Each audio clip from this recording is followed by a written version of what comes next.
जय बिहार जय भारत। हेलो नमस्कार साथियों, मैं हूं नित्यम उपाध्याय और मैं आप सभी को नित्यम बिहार बोर्ड के चैनल पर दिल खोल करके स्वागत करता हूं। साथियों, अगर आप 2026 में बिहार बोर्ड क्लास 10th का एग्ज़ाम देने वाले हैं तो ये वीडियो आपके लिए बेहद महत्वपूर्ण होने वाला है, क्योंकि आज की इस वीडियो में हम लोग सामाजिक विज्ञान यानी एसएसटी का सब्जेक्टिव प्रश्न देखने वाले हैं जो हूबहू आपके एग्ज़ाम में आने की संभावना को बनाता है। तो चलिए बिना किसी समय को गवाए हुए वीडियो की शुरुआत करते हैं। तो उससे पहले वीडियो को लाइक कर दीजिए और चैनल को सब्सक्राइब कर दीजिए और अपनी राय कमेंट में अवश्य दीजिएगा।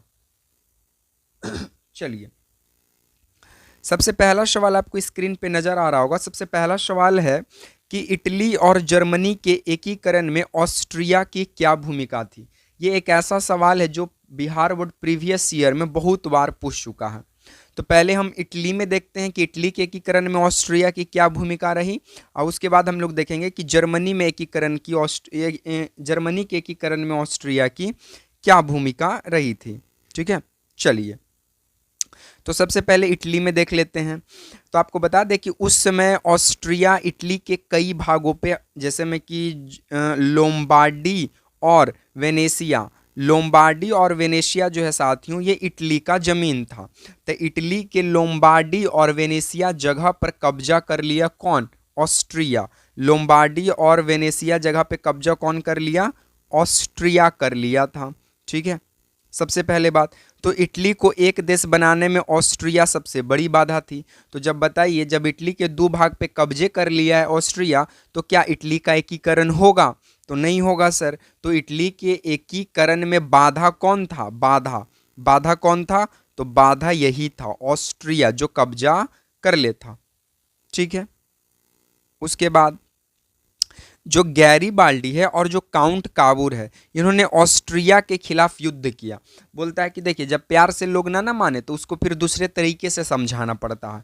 तो पहले प्यार से बताया, ना माना तो एक गैरीबाल्डी है और एक काउंट काबूर है। दोनों ने ऑस्ट्रिया के खिलाफ युद्ध किया और 1859 में यानी 1859 में फ्रांस की मदद से ऑस्ट्रिया को युद्ध में हराया और तब जाकर इटली का एकीकरण हुआ। ठीक है, यहाँ तक आपको बात समझ में आया। तो यहाँ से सीधे बात है कि इटली के एकीकरण में दो लोगों का खासकर महत्वपूर्ण योगदान रहा।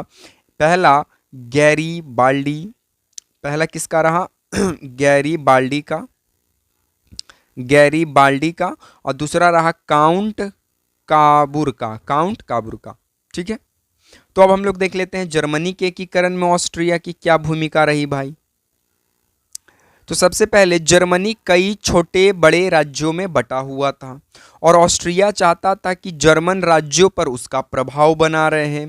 तो ऑटोमन बिस्मार्क ने 1866 में ऑस्ट्रिया को युद्ध में हराया, जिसको ऑस्ट्रो पर्सियन युद्ध भी कहते हैं, जिसे हम लोग सेडोवा का युद्ध भी कहते हैं। सेडोवा का युद्ध भी कहते हैं। तो जर्मनी भी कई छोटे बड़े राज्यों में बटा हुआ था और ऑस्ट्रिया चाहता था कि उन राज्यों पर भी हमारा अधिकार हो, जिसके चलते बिस्मार्क ने 1866 में ऑस्ट्रिया के खिलाफ युद्ध किया, जिसको सेडोवा का युद्ध या ऑस्ट्रो पर्सियन युद्ध के नाम से जाना गया। ठीक है, यहाँ तक आप लोग को क्लियर है। इसके बाद ऑस्ट्रिया को जर्मन संघ से बाहर कर दिया जाता है और तब जाकर जर्मनी का एकीकरण संभव हो पाता है। तो ऑस्ट्रिया जो है साथियों, ये दोनों देश में एकीकरण में रुकावट रहा। तो ऑस्ट्रिया देश इटली और जर्मनी के एकीकरण में सबसे बड़ा बाधा देश कौन था? ऑस्ट्रिया था। तो यही आपको आंसर बिहार बोर्ड के अकॉर्डिंग लिखना है। ठीक है, चलिए दूसरा सवाल है कि समाजवाद की विशेषता क्या है। तो देखिए, सबसे पहले जिस भी इतिहास के अंत में वाद लग गया तो एक विचारधारा है।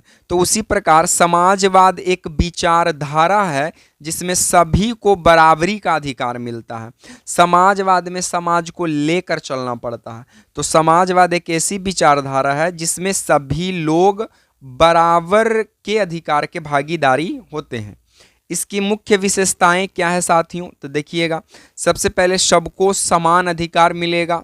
समाज में अगर कुछ भी होता है तो सबको समान चीज़ें मिल जाएंगी। अमीर गरीब की खाई कम करना, समाज में कौन अमीर कौन गरीब है पत्ते न चलेगा क्योंकि सब एक समान है। दूसरा है उत्पादन के साधनों जैसे में जमीन, फैक्ट्री पर सरकार या समाज का नियंत्रण होना और मजदूरों की अधिकार की रक्षा करना, ये समाजवाद का मुख्य विशेषता रहा। तो इस फैक्ट को आप लिख दीजिएगा, ठीक है। उदाहरण के तौर पे देखिए, अगर एक फैक्ट्री में केवल मालिक के फायदे के लिए नहीं बल्कि मजदूरों और समाज के हित लिए चले तो यह समाजवाद है। सही बात है, यह समाजवाद कहलाएगा। उदाहरण के लिए देख लीजिए, रूस में 1917 की क्रांति के बाद समाजवादी सरकार आई। जो रूस में 1917 में बोल्शेविक क्रांति हुआ, बोल्शेविक क्रांति के बाद कौन सी सरकार आ गई? समाजवादी सरकार, जो सिर्फ समाज अपने के अकॉर्डिंग चलती थी, ठीक है।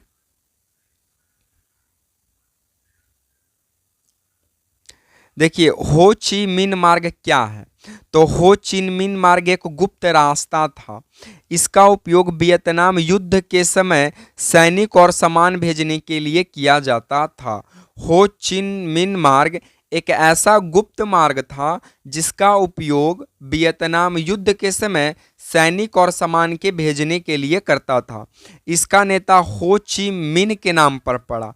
हो ची मिन का नाम हो ची मिन नेता के नाम पर पड़ा और यह रास्ता उत्तरी वियतनाम से दक्षिणी वियतनाम तक जाता था। यह रास्ता उत्तरी वियतनाम से लेकर दक्षिणी वियतनाम तक जाता था और उत्तरी वियतनाम में किसकी सरकार? हो ची मिन की सरकार, और दक्षिणी वियतनाम में बाओ दाई की सरकार था।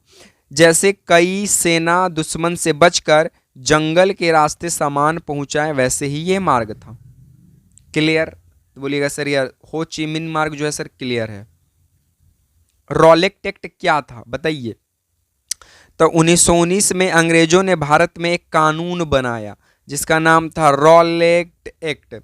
इस कानून के अनुसार बिना मुकदमा चलाए किसी को भी गिरफ्तार किया जा सकता था और इसका पूरे भारत में विरोध हुआ। गांधी जी ने तो इसे सीधे काला कानून कहा और इसके तहत सिर्फ शक के आधार पर 2 साल तक जेल में डाल दिया जाता था।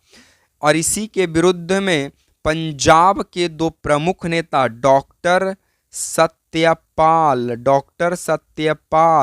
और सैफुद्दीन किचलू को गिरफ्तार किया गया। सैफुद्दीन किचलू को गिरफ्तार किया गया। तो इस बात को भी ध्यान में रखेंगे, ठीक है। चलिए तो साथियों आज का शो द एंड यहीं पे होता है। बाकी आपको वीडियो कैसा लगा कमेंट में अपनी राय जरूर दीजिएगा। वीडियो को लाइक कर दीजिए और चैनल को सब्सक्राइब करना मत भूलिएगा। मिलेंगे अगले वीडियो में।